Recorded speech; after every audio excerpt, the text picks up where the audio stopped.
आज जब पीडीपी की अध्यक्ष महबूबा मुफ्ती जम्मू के दौरे पर आती हैं तो कहीं ना कहीं केंद्र सरकार को घेरने का काम करती हैं। वो जम्मू कश्मीर के प्रशासन को घेरने का काम करती हैं। उन्होंने यहाँ तक कह दिया कि जब तक धारा 370 की जो समाप्ति इन्होंने की है वो तो मुझे कहीं ना कहीं मलाल है, लेकिन जब तक वो धारा वापस नहीं आएगी मैं चुनावी मैदान में नहीं उतरूंगी। उन्हीं की पार्टी में एक विधायक थे तांत्रे साहब, लेकिन आज अपनी पार्टी का दामन थाम लिया है। क्या कारण रहे हैं और क्यों महबूबा मुफ्ती की पूरी तरह से अध्यक्षता जो है उनको पसंद नहीं है और अल्ताफ बुखारी साहब के खेमे में आकर यहाँ पर आए हैं। तमाम इनके समर्थक भी हैं। तांत्रे साहब, सबसे पहले ये जानना चाहूँगी, पीडीपी सच में बदल गई है मुफ्ती साहब के जाने के बाद या वजह कुछ और थी आप यहाँ पर आए? जी, ये मुफ्ती साहब का जाना ही ये सब कुछ हो गया, सब कुछ मतलब गड़बड़ हो गया। देखिए, आप ये जानती हैं कि 2015 में मुफ्ती साहब ने और मोदी साहब ने एजेंडा ऑफ अलायंस साइन किया था। वो हमारी इस रियासत का बड़ा खुशकिस्मत तरीन लम्हा था जब ये मोदी जी भी चाहते थे कि इसको डेवलप किया जाए और उनको उनकी जो मुफ्ती साहब थे उन क़यादत पे उनको पूरा भरोसा था। तो एजेंडा ऑफ अलायंस में ये कहा गया था कि डेवलपमेंट ही हमारा सारा जो इसी पे मरकूज़ करेंगे। नो कंट्रोवर्शियल इश्यूज़ जो है उनको हम साइलेंट पे रखेंगे। तो उसमें ये हमारी बदकिस्मती थी कि मुफ्ती साहब का जल्दी चले जाना इस दुनिया से, वो बदकिस्मती रही। और अगर आप समझते हैं पीडीपी का बिखराव, तो ये हसीब द्राबुस साहब को बगैर किसी बड़ी वजह के निकाल देना, वहाँ से इसका बिखराव शुरू हुआ। मैं ये आपको कहना चाहूँगा कि मैं इस वक्त आप मुझसे ये पूछ सकते हैं कि अगर अपनी पार्टी में हम शामिल हुए हैं, मैं जब 2020 जनवरी में हमारे पीडीपी के 7 लेजिस्लेटर्स को इस पादाश में निकाल दिया गया था कि वो लेफ्टिनेंट गवर्नर मरमू साहब से मिले, तो उस वक्त I was working as state secretary of PDP. तो उस वक्त मैंने उनसे कहा था कि ये इलीगली हुआ है, चूँकि अगर कोई सर्कमस्टांसेस गलत कर रहा है पार्टी के खिलाफ, उसमें आप उनको शो का नोट सर्व कर सकते हैं, एक्सप्रेशन दे सकते हैं। तो उनको आप क्यों मिले थे मुर्मू साहब से? क्योंकि वो एक कॉन्स्टिट्यूशनल पोजीशन है, he was not a political leader. This is a natural thing कि अगर आप मुर्मू साहब से नहीं मिलेंगे तो फिर किससे मिलेंगे? आप लेफ्टिनेंट गवर्नर से नहीं मिलेंगे तो किससे मिलेंगे? वो तो हमारी रियासत का एक हिस्सा हैं।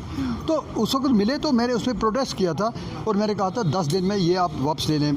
तो जब उन्होंने नहीं वापस लिया वो, तो मैंने एज प्रोटेस्ट रिज़ाइन कर दिया था। मैं 19 महीने घर में बैठा रहा। मुझे ये लगता है कि मेरे साथ अल्ताफ बुखारी साहब की क़यादत में हमने काम किया है। When he was PWD minister, वो पहला दौर था जब 300 किलोमीटर मैग्नेटाइज इनकी सुपरविजन में पुंछ में किया गया, सड़कों की बुरी हालत थी। तो ये उनकी क़यादत थी। और उसके बाद भी जब उन्होंने काम किया, मैंने पहले ही आपको कहा है कि वो एक गैर मुतनाज़ा शख्सियत हैं। वही इस वक्त इस जम्मू कश्मीर के लोगों के लिए एक ऐसे कायद हैं जो एक पुल का काम कर सकते हैं मरकज़ और आवाम के दरमियान, और यहाँ पे हमारी तरक्की मुमकिन हो सकती है। लेकिन बुखारी साहब तो एक ऐसे नेता भी रहे हैं कि चाहे मैं वो मुफ्ती की बात करूँ, उमर अब्दुल्ला की बात करूँ, कांग्रेस के नेताओं की बात करूँ, जब जम्मू कश्मीर में स्थायी सरकार नहीं थी, जब पूरी तरह से ये गठबंधन टूट चुका था, सपोर्ट वापस खींच ली गई थी, तब इन 3 पार्टियों ने कहा था कि बुखारी साहब हमारी पहली पसंद है मुख्यमंत्री के लिए। वहीं आज भाजपा ये कह रही है कि अगला मुख्यमंत्री भाजपा का होगा। क्या लगता है कि बुखारी साहब के खेमे में ज़्यादा वोट होंगे या भाजपा का मुख्यमंत्री? मैं ये depends upon the people of Jammu Kashmir. Whosoever is elected as chief minister, it depends upon the public। लेकिन मैं ये समझता हूँ कि बीजेपी की जम्मू की क़यादत है, उनको भी ज़रूरत पड़ेगी बुखारी साहब की। बुखारी साहब से अब आपने खुद कहा कि when coalition was going to be framed consisting of Congress, NC, PDP, तो यूनानिमसली आज़ाद साहब, उमर साहब, फारूक साहब, महबूबा जी कहते हैं कि इस जम्मू कश्मीर में एक ही शख्सियत है जो गैर मुतनाज़ा हैं, हरदिल अजीज़ हैं, ईमानदार हैं, और वही इसको चला सकते हैं, लीड करेंगे। चीफ मिनिस्टर कैंडिडेट उनको उन्होंने लिख कर दे दिया था। तो फिर ये तो बात ही ख़त्म हो गई यहाँ पे।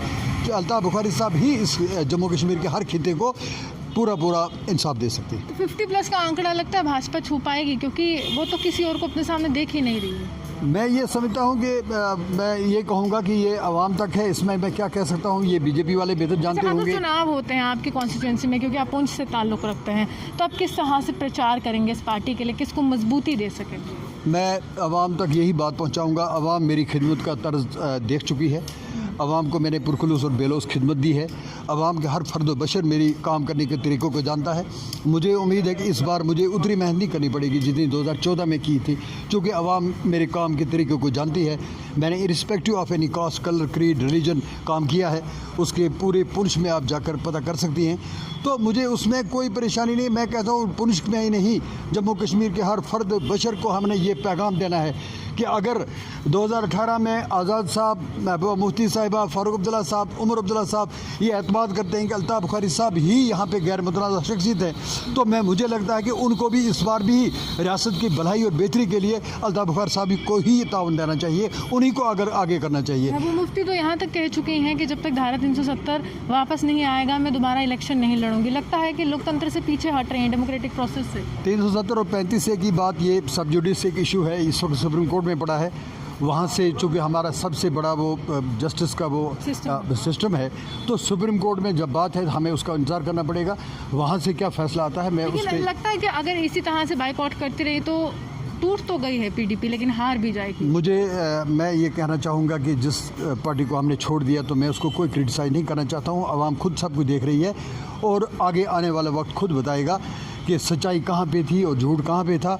ये जो आवाम को लेकर चलना ही हमारा मकसद है, हर कॉर्नर को अपलिफ्ट करना, कोई डिस्क्रिमिनेशन ना हो, इम्बैलेंस ना हो किसी जोन के साथ, किसी तबके के साथ, तो उसमें मैं ये समझता हूँ कि वो जो क्वालिटीज़ हैं वो सिर्फ अल्ताफ़ बुखारी साहब के पास। बुखारी साहब के पास और एक अच्छे सियासतदान की पहचान यही है कि जिसका दामन छोड़ा है उसके लिए भी कुछ बुरा नहीं कहूँगा, और जिसका थामा है वो कारण ज़रूर बताऊँगा कि क्या क्या अच्छाई जो है यहाँ पर है। लेकिन कहीं ना कहीं डिलिमिटेशन कमीशन का जो काम है वो पूर्ण हो रहा है, लगातार रफ्तार बढ़ रही है।